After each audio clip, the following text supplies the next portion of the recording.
Thank you, Armin, and I want to thank my Senator Bob Menendez for being the strongest supporter, not only to recognize the Armenian Genocide, but for Armenia and Karabakh.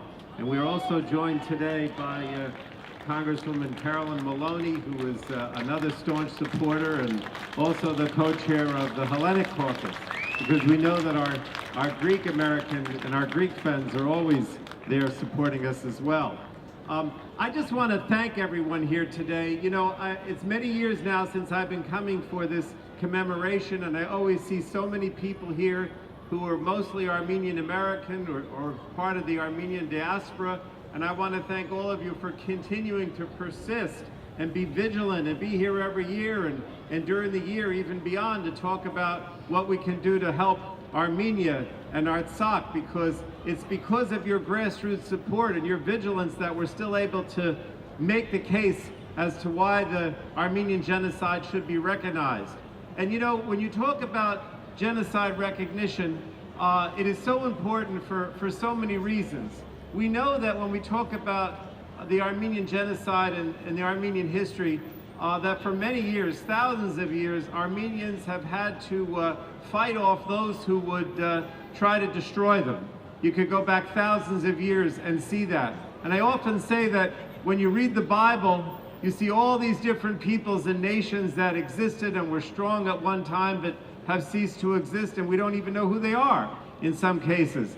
But that is not the case with the Armenian people and the Armenian nation. They continue to persist, they continue to be here, and that's because all of you are so determined to keep your language, to keep your culture, and to teach your young people. I'm so pleased to see all these young people with the orange on hats and shirts, because that's the next generation that will be here also in the future for the Armenian cause. But it's not just the past, it's also the future. We know that we continue to have those who would destroy the Armenian nation. We know about what goes on with Azerbaijan and trying to militarily still conquer Armenia or Artsakh. We know about what happens with the Armenians in Aleppo and some of the places in the Mideast who've had to move out of their traditional villages because of the civil war.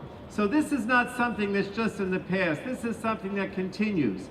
But it's also important for everyone, not just for Armenians, because we know that genocide continues to persist. I wish it wasn't true, but it is. Look at what's happening in Syria. Look at the chemical weapons that were used by Assad against his own people.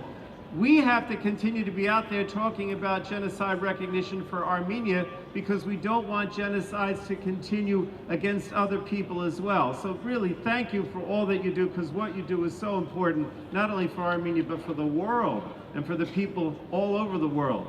And the last thing I want to say, though, is also when so many of you are supportive of the Republic of Armenia and Artsakh, that is so important as well, because we do have these two nations.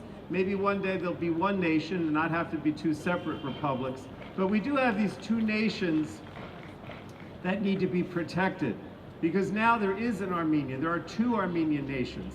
And whether it's development assistance or it's humanitarian assistance, or it's providing for the education for the young people, or it's providing jobs or helping with the infrastructure. So many of you are involved with, you know, the Armenian National Committee, the Armenian Assembly, the AGBU, the Armenia Fund that has the telethon every year.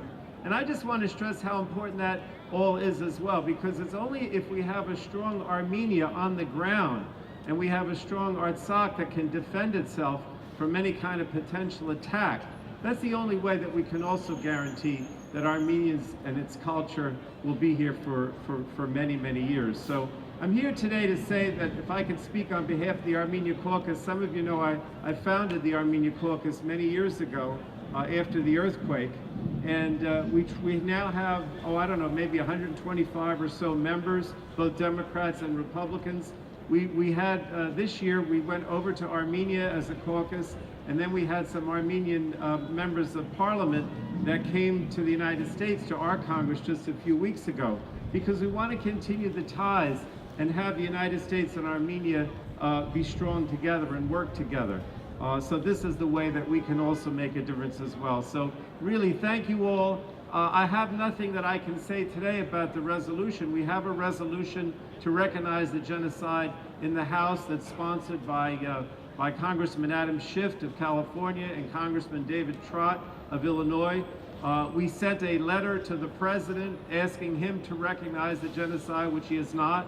But we will continue to persist to bring up that resolution so that one day we can say that the United States Congress has once again recognized the Armenian genocide with your help. Thank you so much.